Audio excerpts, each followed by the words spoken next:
Je ne sais pas si vous avez remarqué, mais je trouve qu'on tourne beaucoup en rond pour le moment dans le tricot. Et je ne parle pas que des pulls en top-down et du circulaire, je parle aussi au figuré. Aujourd'hui, je vais parler polémique. Aujourd'hui, je vais parler pourquoi ne pas faire comme tout le monde.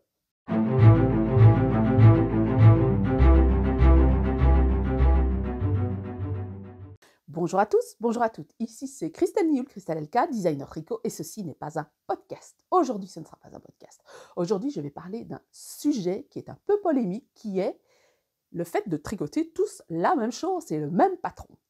En fait, cette vidéo, elle m'est venue parce que l'idée de cette vidéo m'est venue parce qu'en fait, j'ai eu une discussion sur les personnes qui tricotaient tous la même chose et dont notamment un patron assez connu pour le moment qui est un patron très simple, qui personnellement je trouve très simple, je pourrais faire ce qu'on appelle du reverse engineering dessus et tout le monde se rue dessus. J'ai constaté récemment aussi que lorsque je vais sur Ravelry, moi je regarde les patrons qui viennent de sortir, le hot right now, donc les patrons qui sont le plus mis en avant les derniers temps, et je trouve que depuis quelques mois, on a beaucoup moins de mouvement qu'avant. Avant, vous aviez, enfin, je ne parle pas d'il y a 10 ans, je parle d'il y a quelques mois, d'un an, 2 ans. Avant, vous pouviez, en tant que designer moins connu, un peu plus middle range, on va dire, vous pouviez vous retrouver au Hot Right Now parce que votre patron avait été mis en favori.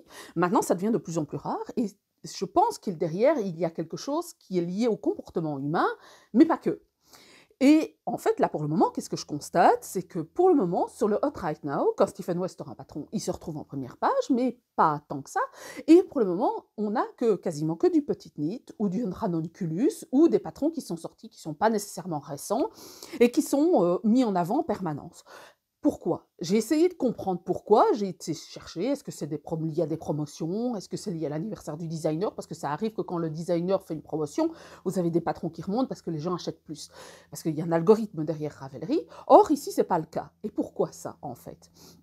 Est-ce qu'il y a vraiment un phénomène mouton derrière les tricoteuses? Est-ce que les tricoteuses sont des moutons? Alors, on tricote de la laine, d'accord, mais est-on un mouton pour autant? Est-ce qu'on est des moutons noirs? Est-ce qu'il existe des électrons libres? Est-ce qu'on est vraiment stupide, en fait, en tant que tricoteuse, de tous tricoter la même chose? En fait, en parlant avec les gens, je me rends compte qu'il y a une pluralité de personnalités. Il y en a qui tricotent tous la même chose et il y en a qui sont des vrais électrons libres et vous avez entre les deux. Cette vidéo, en fait, elle m'a été inspirée, le sujet m'a été inspiré parce que j'ai vu, en cherchant, parce que vous savez que moi j'aime la littérature scientifique, j'ai cherché, je ne sais plus quoi, en fait, je suis tombée sur une vidéo qui est est-ce qu'on doit faire comme tout le monde? Et c'est une vidéo qui est faite par Foultitude, qui est un scientifique. Et cette vidéo, il étayait le fait de faire tout le monde, mais dans le monde de la science. Pourquoi est-ce que les chercheurs ne cherchent plus autant qu'avant? Voilà. Et il apporte quelques argumentaires. Donc, ce que je vais vous annoncer ici, c'est pas figé dans le marbre, c'est une réflexion personnelle sur ce que j'ai lu, sur ce que j'ai constaté, sur des articles que j'ai lus. C'est quelque chose que j'ai construit au fur et à mesure et que j'ai constaté aussi dans le monde de la recherche, que je constate aussi dans le monde du cinéma, que je constate aussi dans le monde créatif. On a de moins en moins de diversité. Alors, pourquoi ça? Pour pouvoir parler de ceci, il faut que je définisse d'abord certaines choses. Qu'est-ce que c'est que le fait mouton? Ce qu'on appelle les moutons. Alors ici, il n'y a pas toute la caricature qu'on a pu utiliser pendant la période Covid. Je ne veux pas de ça et je ne veux pas parler de ça, mais ça se définit par le terme preuve sociale. C'est quelque chose qui existe au niveau sociologique, qui est utilisé par le marketing pour pouvoir vendre des produits. La preuve sociale, c'est quoi? Alors il y a une définition Wikipédia qui est un principe de psychologie sociale. Selon ce principe, un individu ne sachant pas quoi faire ou quoi penser aura tendance à adopter le comportement ou le point de vue d'autres personnes. En fait, on constate qu'on a plus tendance en tant qu'être humain à imiter qu'à innover, même si ça reste des slogans qu'on utilise notamment par Hugo Boss, par Pepsi, de penser plus que d'imiter. Il n'empêche que l'être humain, par essence, a tendance beaucoup plus à imiter qu'à innover. C'est le phénomène de preuve sociale. Est-ce que c'est le fait de se fondre dans la masse? Est-ce que c'est le fait de dire, ben, l'un a expérimenté ça, eh bien ça me permettra, puisqu'il l'a expérimenté, ben voilà, il a donné son aval. Et donc, etc., etc. Il suffit de regarder que lorsqu'on achète quelque chose, on va lire des avis sur Amazon, par exemple, pour savoir si, ok, c'est ça ou pas. Voilà, pour avoir un vrai retour. Or, ce comportement-là, enfin, cette théorie-là, elle peut être parfois problématique. Alors, la preuve sociale, elle est très très flagrante chez les adolescents. Par exemple, vous constatez tous que les adolescents, ils ont besoin de se conformer parce qu'ils ne sont pas bien dans leur peau. C'est plus facile de se conformer et d'être comme les autres, de ne pas sortir du troupeau, sauf quelques-uns qui sont des électrons libres, plutôt que de commencer à tous s'individualiser. C'est normal, on va dire, ça fait partie du comportement normal. C'est pas anormal d'avoir besoin de preuves sociales, c'est pas anormal d'imiter, ça fait partie de ce qui fait qu'on est humain. La preuve sociale, elle devient problématique lorsque c'est utilisé par des personnes qui ont des mauvaises intentions derrière. Vous connaissez tous les avis TripAdvisor, par exemple, ou les avis de sur certains restaurants, sur des applications, où on sait pertinemment bien que vous avez le restaurateur, par exemple, qui va payer des personnes pour pouvoir mettre des avis positifs, ou inversement, son concurrent qui va payer quelqu'un pour mettre des avis négatifs.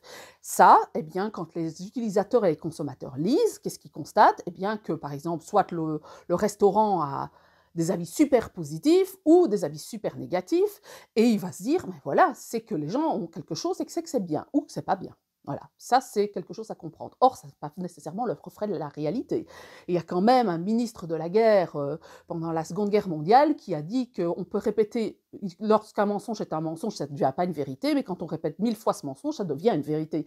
Donc, on peut se poser des questions sur ça, déjà sur notre comportement humain. Comprendre ceci, comprendre qu'en fait, on a tendance à imiter l'autre plutôt qu'à innover, c'est déjà quelque chose pour comprendre son propre comportement. On a tous cette tendance-là, c'est normal, on n'est pas tous des innovateurs, et c'est tout à fait normal. Donc on a déjà ce phénomène à comprendre qui est la preuve sociale. En parlant de preuve sociale, on constate quand même que puisque les avis des personnes ont de l'importance, notamment des influenceurs, des personnes qui ont un avis d'opinion qui est plus important que les autres, hein, les influenceurs, ce qu'on appelle les influenceurs, maintenant, ça existait toujours, ça a toujours existé. Quelqu'un qui a plus de voix, une portée plus longue que le kidam, eh bien, on est obligé maintenant de mettre, par exemple, on est financé par, je sais pas, X ou Y, par une société, par de marketing, ou par une boîte, de mettre partenariat rémunéré.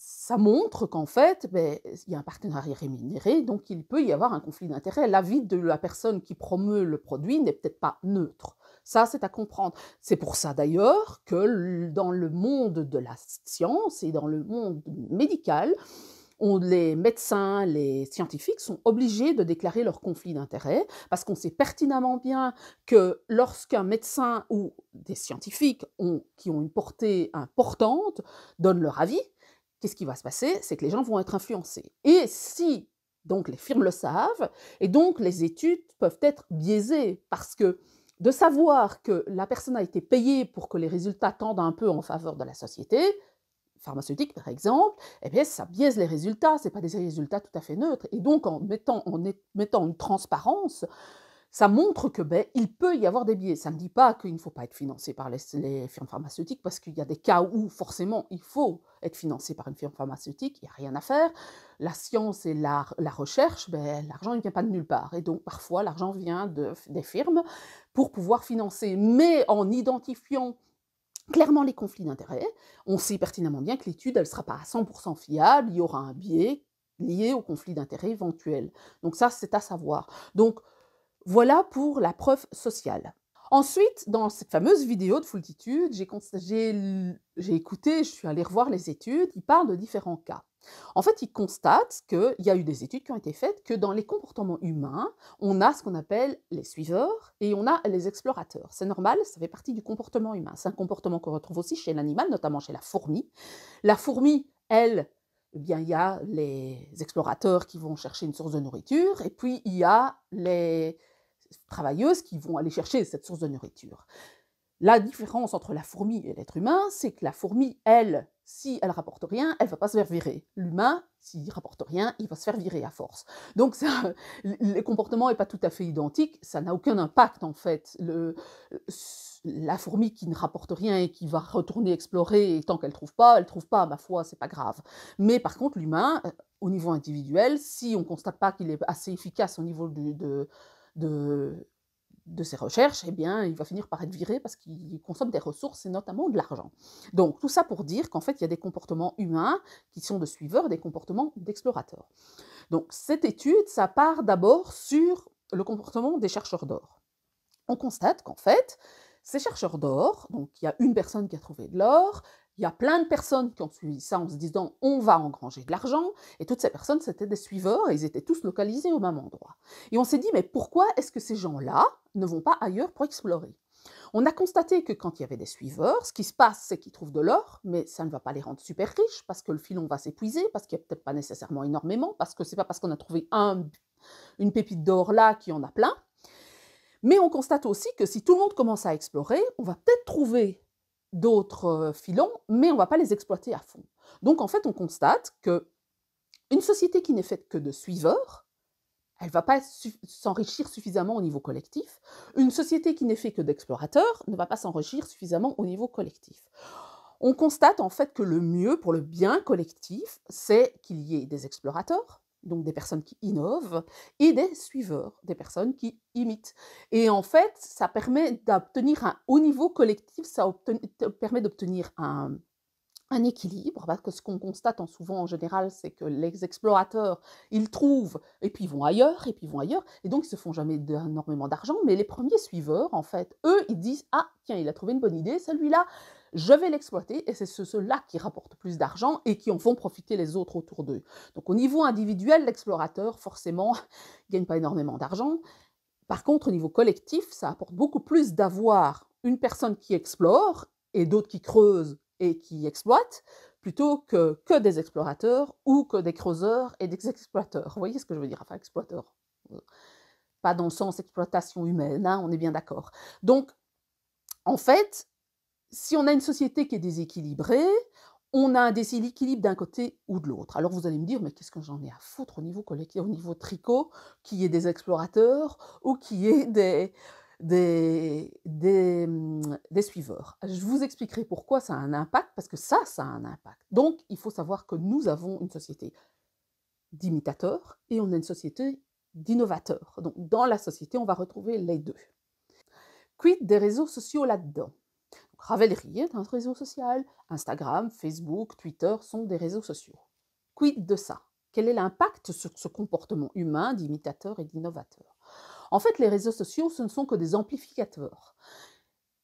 Pour moi, je ne crois pas à la grande intelligence ou grand complot qui voudrait qu'on formate les gens à une pensée unique. Je pense tout simplement que les racheteurs, parce que ce n'est même pas les inventeurs de Instagram et de Facebook, ne maîtrisent plus la bête et qu'à force d'ajouter des couches à leur algorithme, ils ne maîtrisent plus rien du tout à l'intelligence artificielle.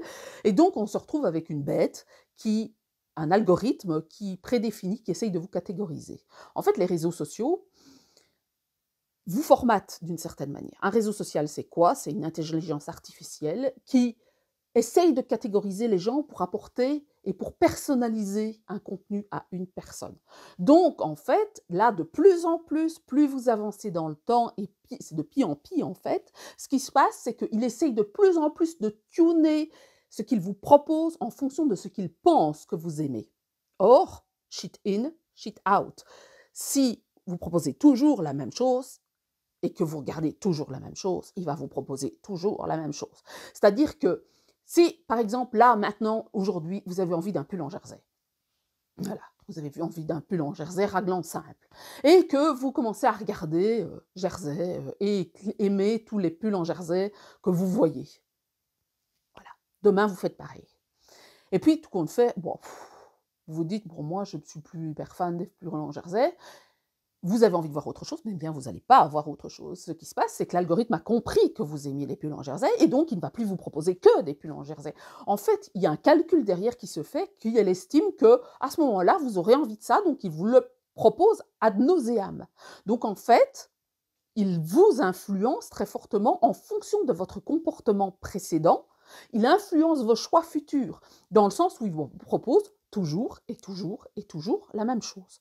Alors, c'est bien plus complexe que ça, mais on en arrive à un stade où, quand vous êtes sur Facebook ou vous êtes sur Instagram, vous suivez certaines personnes, mais parce que vous n'avez pas aimé sa publication depuis 5 jours ou 10 jours, eh bien, il va plus vous proposer, vous allez plus voir ce que cette personne regarde, cette personne crée. Et donc, vous allez vous retrouver avec un formatage, d'autant plus flagrant maintenant, c'est que de manière insidieuse, vous avez sponsorisé des trucs qui pensent que vous aimez, parce qu'il ne faut pas croire, mais je ne sais pas si vous avez déjà remarqué, mais quand vous êtes sur Facebook et que vous cherchez sur Google, par exemple, je ne sais pas moi, n'importe quoi, et ben vous allez avoir la publicité relative sur Facebook à ce que vous avez cherché sur Google. Donc, il sait, à cause des cookies, il sait que vous aviez cherché, que votre intérêt à un moment T, c'est pour une lampe tactique. Par exemple, eh ben, il va vous proposer des lampes tactiques. Ça m'est arrivé à moi parce qu'en fait, mon mari s'est servi de mon téléphone, pas de mon téléphone, mais de mon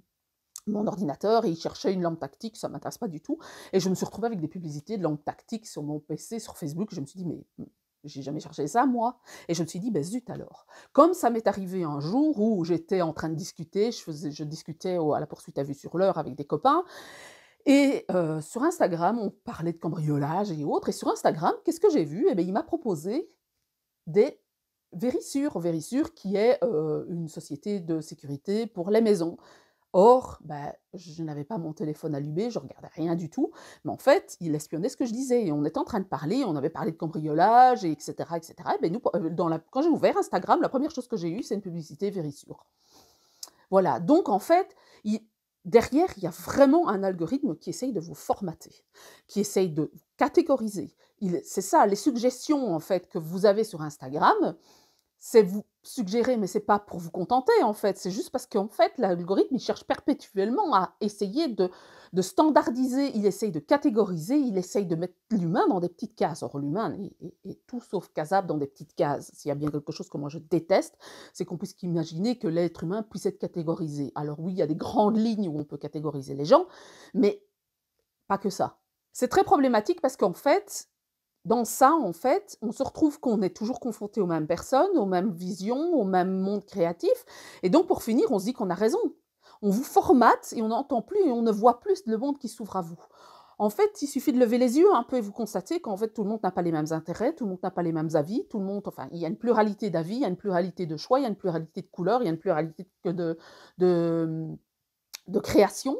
Et en fait, cet algorithme-là, il vous formate. Et Ravelry, c'est pareil, en fait. Même si c'est moins complexe et que derrière, il y a peut-être, enfin, c'est pas Facebook, on est bien d'accord, mais il y a quand même ceci, en fait, qui fait que vous voyez toujours la même chose. Eh bien, vous avez envie de faire toujours la même chose et donc vous allez vous retrouver que, bien, ça influence l'algorithme et c'est une boule de neige, en fait, d'une certaine manière. Si on regarde un peu, on en arrive à un stade où même, au niveau intelligence artificielle, on en arrive à du formatage. Je vous donne un exemple. Vous en avez tous entendu parler de ChatGPT, qui est une intelligence artificielle de création de contenu, d'écrit si vous voulez, et quelquefois, c'est très pertinent. Quand on lit, c'est pas complètement débile. En fait, ce qui se passe, c'est que ça agrègue un peu toutes les informations qu'il va trouver sur le sujet. Il va en faire un melting pot et il va vous créer des phrases. Il y a un biais à ça. Par exemple, il y a eu un cas d'un professeur d'université qui avait des étudiants, non pas des étudiants de première bachelier, on parlait de gens qui faisaient une spécialisation, qui devaient rendre un travail, et c'était sur le handicap, je pense. Et comme il n'y avait pas énormément de données, il a constaté que dans la moitié des écrits qui lui avaient été fournis, la moitié avait la même façon d'argumenter, même si c'était légèrement différent, mais l'argumentaire et la ligne conductrice de l'argumentaire étaient identiques. En fait, ces personnes avaient utilisé ChatGPT, et donc il avait collationné toutes les informations qu'on avait données pour en faire un texte. Et ce texte, il avait les mêmes faiblesses au niveau argumentaire et les mêmes forces au niveau argumentaire. Or, chez l'humain, ce n'est pas possible. Vous avez tous une façon de penser différente, mais là, il avait constaté que dans 50% c'est pas une thèse, mais des travaux qui avaient été rendus, eh bien 50% avaient la même ligne conductrice, les mêmes faiblesses d'argumentation, les mêmes forces d'argumentation. Donc on en arrive là aussi sur la génération d'images au niveau de l'intelligence artificielle. Forcément, on en arrive à un formatage parce que ce que vous donnez comme information à l'intelligence artificielle, si ce n'est pas suffisamment précis, si on ne sait pas s'en servir vraiment bien, eh bien, on a quelque chose qui est moyen. Shit in, Shit out, c'est ça. Et Instagram, c'est devenu ça. Shit in, shit out. En fait, on se retrouve qu'on a une uniformisation. À l'ère où on vous dit d'accepter la différence, on porte le point sur l'ouverture d'esprit au niveau de l'homophobie, enfin, pas de l'homophobie, mais de l'homosexualité, du genre, de l'immigration et ce genre de choses. À côté de ça, on vous conforme et on vous cadre dans un petit monde. Et ça vous donne un reflet qui n'est que le reflet de votre réalité, mais qui n'est pas le reflet de la réalité. Alors vous allez me dire, pourquoi parler de ça? Pourquoi parler de ça et quel est l'impact dans le monde du tricot? Je vous l'ai dit, pourquoi est-ce que je devrais me préoccuper du bien collectif? Je vous en ai parlé. On parlait des chercheurs, des innovateurs et des imitateurs, donc des exploiteurs, ceux qui exploitaient la terre pour trouver de l'or, et ceux qui allaient explorer pour trouver les filons. Quel est leur impact et quel est l'impact sur le tricot? Est-ce que ça a un intérêt quelconque? Je vous l'ai dit, il y a le bien collectif. D'abord, on constate qu'il faut une partie d'imitateurs, une partie d'innovateurs pour le bien collectif, que ça n'a pas nécessairement énormément d'intérêt au niveau individuel parce que l'explorateur, lui, va peut-être perdre dans l'histoire ou pas gagner grand-chose et le premier suiveur, lui, va gagner le pactole. Est-ce que ça a vraiment un intérêt? Eh bien, oui. Est-ce qu'il y a vraiment un intérêt collectif, un intérêt individuel à faire du collectif au niveau tricot et à changer son comportement au niveau tricot? Eh bien, oui. Parce que qu'est-ce qui se passe? C'est qu'actuellement, nous sommes soumis, il n'y a rien à faire quand on est soumis tout le temps aux mêmes images, je vous l'ai dit, hein, répéter X mensonges, ça finit par devenir une vérité. À force, l'humain est conditionné à, lorsqu'on lui montre tout le temps les mêmes images, en fait, il considère ça comme un standard. Il finit par se référer à ce standard. On le constate au niveau des morphologies, en fait, et ça a eu un impact très fort, et ça a un impact très fort notamment sur les jeunes adultes et les ados, et surtout les femmes, que plus on montre des femmes d'une morphologie particulière aux femmes, plus elles ont envie de ressembler à ces femmes. Or, ces femmes qu'on leur montre ne sont pas nécessairement la norme, enfin norme dans le sens courbe de Gauss, le centre de la courbe de Gauss. Elles sont peut-être très très minces et elles se retrouvent dans les 2% de la population, mais à force de vous imposer ces images en permanence, tout le temps, tout le temps, tout le temps, tout le temps, tout le temps, eh bien vous finissez par penser que vous êtes la norme et quand vous vous regardez dans le miroir, vous n'êtes considérez pas que vous êtes la norme. Et donc ça crée une énorme anxiété parce qu'on n'a pas l'impression d'être dans la norme. Or, c'est totalement fake parce que c'est un conditionnement. C'est un conditionnement généré par les réseaux sociaux. Ici, dans les réseaux sociaux au niveau du tricot, qu'est-ce qui se passe? C'est que vous voyez toujours la même chose, toujours la même chose, toujours la même chose. Et comme vous voyez toujours la même chose, vous considérez que ça, c'est le truc à avoir et à faire. Et donc, vous allez le faire. Et donc, vous nourrissez la machine. Et hop, c'est reparti. Et c'est le phénomène de boucle. Et comme en plus, les réseaux sociaux ne vous montre qu'une partie de ce qu'il y est disponible, si vous faites la même chose, il se dit « Ah, ben, il aime ça et comme ça, eh ben, on va lui proposer ça, quelque chose de relativement identique. » Et donc, on tourne en rond. Et en fait, en tournant en rond, on est comme le creuseur qui exploite son filon. Eh ben, à un certain moment, le filon, il n'y en a plus. Il n'y a plus d'or, il n'y a plus rien. L'innovation se perd. Et donc, qu'est-ce qui se passe? C'est que, pour finir, on n'a plus vraiment de créativité. C'est quelque chose qui devient très flagrant dans le monde du cinéma. Je ne sais pas si vous avez vu en 2023 la proposition des films pour 2023. Si vous avez 10% d'innovation, vous avez 90% qui sont des remakes, qui sont des transformations d'eux, qui sont les 2, 3, 5, 10 Marvel, qui sont les 2, 3, 5, 10 machin. Et donc, on se retrouve qu'en fait, on est dans une société qui ne prend plus de risques et qu'on est dans une société qui, en fait, ne fait plus que de l'imitation. Mais en fait, ça appauvrit la créativité. Parce qu'à force de tout le temps proposer la même chose, on tourne en rond. Et on va finir par épuiser le filon. Donc, c'est clair que le designer qui constate que son modèle fonctionne, et il y en a qui en abusent, qui en usent et qui en abusent, son modèle fonctionne, et bien on le décline en worsted, on le décline en figuring, on le décline en gilet, on le décline en bonnet, on le décline en gants, on le décline en chaussettes, etc., etc., etc., etc. Ben oui, ils se font de l'argent, forcément, mais on ne propose plus d'innovation dans l'histoire. Et les gens suivent, donc ils se disent ça marche, donc on continue. Et donc on finit vraiment par appauvrir le monde de la créativité. Je répète, le tricot pour moi c'est un art. Et donc à force de tout le temps voir la même chose, mais forcément ça devient très lassant, hein, je vous l'avoue. Donc Il y a une part de nous qui fait qu'on a envie d'imiter et qu'on a tous envie de voir la même chose, mais on pourrait aussi se poser la question de se dire, est-ce qu'en faisant ça, est-ce que je ne suis pas en train d'appauvrir le monde créatif? Et si, pour finir, on se retrouvera toujours avec les mêmes designers et toujours les mêmes modèles? Parce que c'est un peu ça qui se passe sur Ravelry pour le moment. C'est qu'avant, vous aviez, je vous dis, les grands noms qui sortaient et qui sortent leur patron, et ils se retrouvent en notre note régulièrement, ça c'est très fréquent. Voilà, c'est comme ça depuis quelques années. Et puis après, vous aviez de temps en temps des designers un peu plus établis, mais qui ne sont pas des grands noms, des starifiés, qui quand même sortaient leur épingle du jeu, sortaient des patrons qui se retrouvaient en notre note peut-être un peu moins longtemps, un peu moins likés, mais avec lesquels les gens avaient envie d'accrocher. Et bien maintenant, vous n'avez plus ça, en fait. Très rarement, ou alors c'est parce qu'il y a des promotions, ou parce que le patron est gratuit, ou parce que Dieu sait quelle raison, mais là, vous vous retrouvez. Allez par curiosité voir sur Ravelry, vous allez voir que pour le moment, il y a toujours les mêmes patrons qui sont en première page. C'est pas qu'il y a moins de propositions. En fait, c'est que l'algorithme se conforme de plus en plus, forcément, c'est un algorithme, c'est un système de calcul. Si vous faites tous la même chose, eh bien, il se dit, waouh, c'est qu'ils l'aiment bien, donc ils vont le reproposer. C'est un outil de calcul tout simplement derrière. Hein. Ce n'est pas une intelligence humaine, enfin si, qui a créé l'algorithme, mais ce n'est pas malveillant derrière. C'est un simple outil de calcul qui fait qu'on vous propose toujours la même chose. Et donc pour finir, vous faites toujours la même chose. Et à force, ça va finir par appauvrir le monde du tricot, le monde de l'art, du fil. Vous allez toujours vous retrouver tous avec la même chose. C'est la même chose au niveau des fils et des qualités de fils. On est tous dans le Mérinos Superwash. Il n'y a rien à faire, c'est comme ça.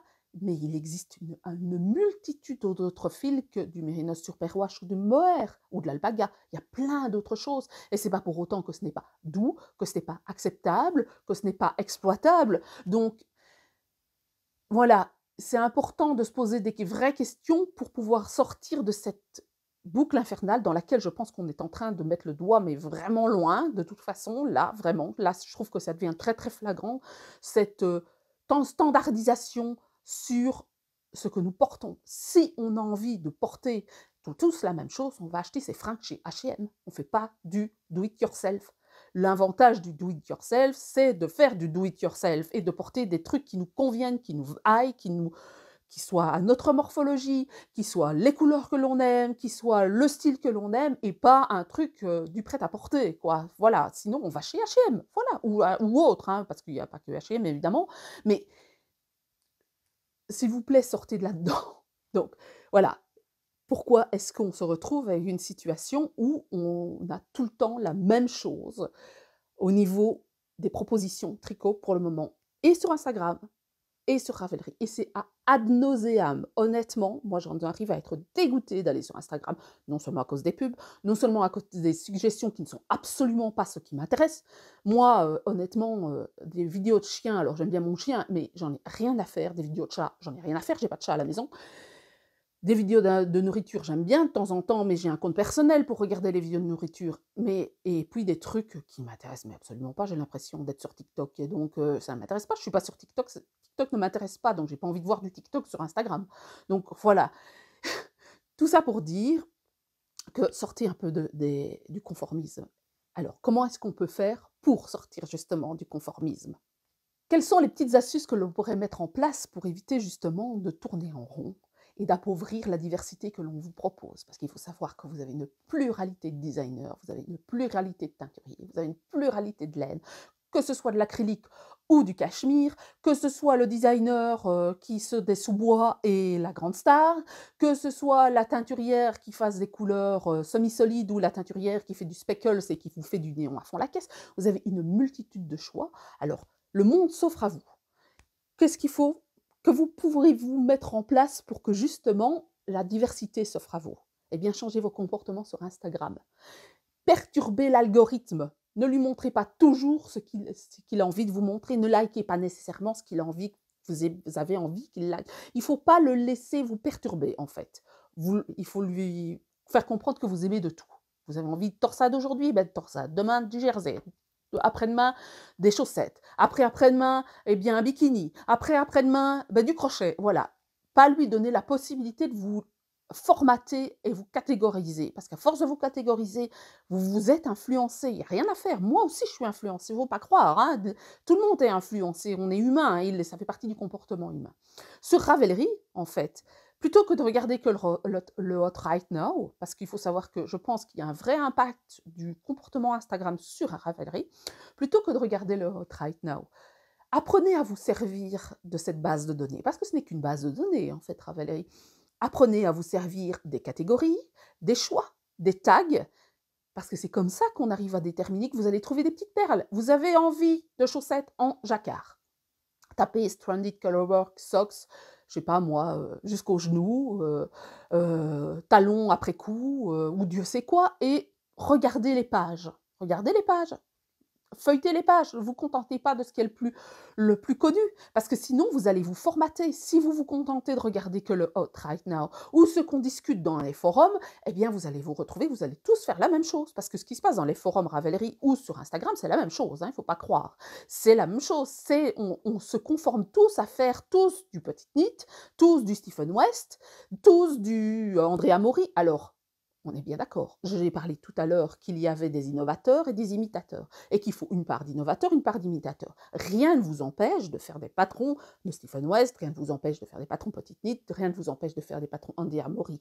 Mais si tout le monde ne fait que ça, vous appauvrissez la diversité. Donc, une des belles choses que j'ai retenues de cette vidéo de Foultitude, c'est apprenez à faire 2 tiers, 1 tiers, par exemple. Dites-vous, eh bien, 2 tiers de mes produits que je vais tricoter vont être des designers connus et des produits que tout le monde fait, qu'il y a déjà autant de projets, etc., etc. Et 1 tiers, ce sera des trucs que je ne connais pas et je vais sortir de ma zone de confort. Donc, alors, je dis 2 tiers, 1 tiers, ça peut être 1/8, 7/8, hein, c'est à vous de voir. Donc, il n'y a pas à vous sentir mal parce que vous faites tout le temps la même chose. Il n'y a pas à vous sentir mal parce que vous êtes complètement un électron libre et que vous ne faites rien comme les autres. Je pense que c'est important de prendre conscience que derrière, il y a du marketing, qui a une tendance à vouloir influencer et qu'en plus, il y a un algorithme qui est complètement instable, qui vous influence comme il a envie. Et que, à force tout le temps de faire ça, non seulement vous allez appauvrir le monde créatif du tricot, mais en plus, les autres ne gagneront plus leur vie, parce que si on achète sa laine que chez une teinturière et qu'on achète ses patrons que chez un designer, eh bien les autres ne vont pas pouvoir montrer qu'ils sont là. Voilà. Et on en arrivera encore à revenir en arrière, comme vous aviez que les catalogues Bergère de France et Fil d'Art. On est dans une ère où on vous offre le monde créatif, profitez-en. À force de se restreindre, mais pour finir, on va en revenir en arrière, c'est dommage. Donc, voilà pour ma vidéo. Bon, j'espère que ça n'a pas été trop polémique. C'est quelque chose avec lequel j'avais envie de partager avec vous, parce que c'est pour ça que je développe les vidéos sur l'adaptation du tricot, parce que faire comme tout le monde, ne pas adapter, on finit par être déçu pour finir, parce que faire toujours la même couleur, faire le même patron qui ne va pas forcément, parce que c'est pas parce qu'un designer est connu que forcément il est expert dans ce qu'il écrit, qu'il est expert parce qu'il va proposer d'autres pièces et que ça va tomber bien, et que c'est pas pour ça que ça tombe bien, que ça va à toutes les morphologies. Faites un peu attention aux commentaires parfois de certains grands designers. Vous avez parfois des surprises, parce qu'il y a des patrons qui taillent très très mal. Alors leurs patrons, ils ont été publiés dans tel magazine, ouah, tout le monde l'a fait, et en fait on se rend compte que 50% ont dû faire des adaptations pour que ça colle à leur corps. Est-ce normal?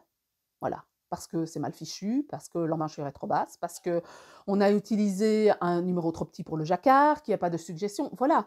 C'est pas parce que c'est grand designer que ça forcément c'est de la qualité. Ça, malheureusement, c'est la réalité. C'est pas parce que les gens sont des stars que ce qu'ils produisent, c'est de la qualité. Voilà, ça c'est la réalité. Et donc parfois, oui, ben, vous allez acheter un patron d'un petit designer où il y a 3 projets sur Ravelry. Et ces 3 projets, ben, vous dites: «Ouais, mais non, il n'y a que 3 projets». Ben, peut-être qu'il y en a 25 derrière ou 100 et que les gens ne sont pas sur Ravelry. Vous n'en savez rien. Et peut-être que c'est quelque chose qui est vachement bien léché, mais qu'il n'y a que 3 projets parce qu'il n'y a jamais personne qui s'est lancé dedans, qu'il n'y a jamais personne qui a essayé d'innover et d'essayer et de vouloir dire: «Ouais, j'aime bien tout compte fait, elle écrit vachement bien, c'est bien taillé, c'est bien pensé, il y a plein de petits détails que moi, j'aurais pas pensé à faire». lancez-vous. Alors, une fois de temps en temps, si c'est un flop, ma foi, c'est pas quand même dramatique non plus, c'est jamais que 5 €. Si vraiment c'est un flop, vous défaites, hein. L'avantage du tricot, c'est de défaire. Donc voilà, et vous saurez que ce designer-là, vous allez plus racheter. Plutôt que de toujours racheter la même chose chez les mêmes designers. C'est dommage, hein, mais c'est comme ça. J'en arrive à ma conclusion, donc j'espère que cette vidéo n'a pas été trop bousculante. Donc, ces vidéos-là, elles sont faites justement pour que vous vous posiez des questions, pour que vous appreniez à devenir vraiment autonome vis-à-vis du tricot, que vous ayez plaisir à faire quelque chose qui vous y aille, quelque chose qui correspond à vos goûts et qui ne soit pas nécessairement ce que le voisin porte. Parce que ça, c'est l'avantage do it yourself. Ce sera à la prochaine fois. Je vous rappelle que j'ai une newsletter. Actuellement, mon site est en migration, je l'ai déjà dit la semaine dernière, mais ça traîne, c'est toujours comme ça. Les cordonniers sont les plus mal... Non, les femmes de cordonniers sont les plus mal chaussées, pas les cordonniers sont les plus mal chaussés, parce que les femmes de cordonniers, les femmes d'informaticiens sont les plus mal chaussées. Donc mon site est toujours en migration, ça devrait être réglé, parce que j'ai eu des questions sur pourquoi est-ce qu'on n'arrivait plus à avoir accès à mon site et pourquoi on n'arrivait plus à avoir accès à la newsletter. C'est parce que tout simplement mon site est en migration, ça ne va pas durer des heures ni des années, enfin des heures si, mais pas des années. Donc vous pouvez vous abonner à la newsletter dans les jours qui viennent, parce que j'espère que ce sera résolu, hein, déjà. Vous pouvez aussi, comme d'habitude, vous abonner si vous avez aimé la vidéo, mettre des commentaires du moment qu'il reste respectueux, si vous avez envie de partager ce que vous avez envie de dire ici en dessous, du moment que vous ne vous tapiez pas dessus et que personne ne se crêpe le chignon, ça me va et c'est parfait pour moi. Je prends du temps à répondre aux commentaires, mais là, je suis particulièrement débordée. Et la prochaine vidéo, ce sera encore une vidéo sur l'adaptation. J'espère que le rythme des vidéos, 1 semaine sur 2 pour les adaptations, vous conviendra, parce que je ne pense pas sortir une vidéo sur les adaptations toutes les semaines, parce que je pense qu'il vous faut le temps d'ingérer les informations que je vous donne. Je vais essayer de ne pas être trop rapide dans les informations que je donne et de scinder les choses, y aller graduellement, parce que sinon je vais vous perdre. Donc, la prochaine vidéo, ce sera sur les gradations. Et le prochain week-end, donc pas aujourd'hui, parce que je ne filme pas samedi, on est bien d'accord, mais vous voyez cette vidéo le samedi, c'est un samedi. Le samedi prochain, je suis à Malakoff. N'hésitez pas à venir me trouver si vous me voyez à Malakoff. N'hésitez pas, je ne mords personne. Et ce sera à la prochaine fois.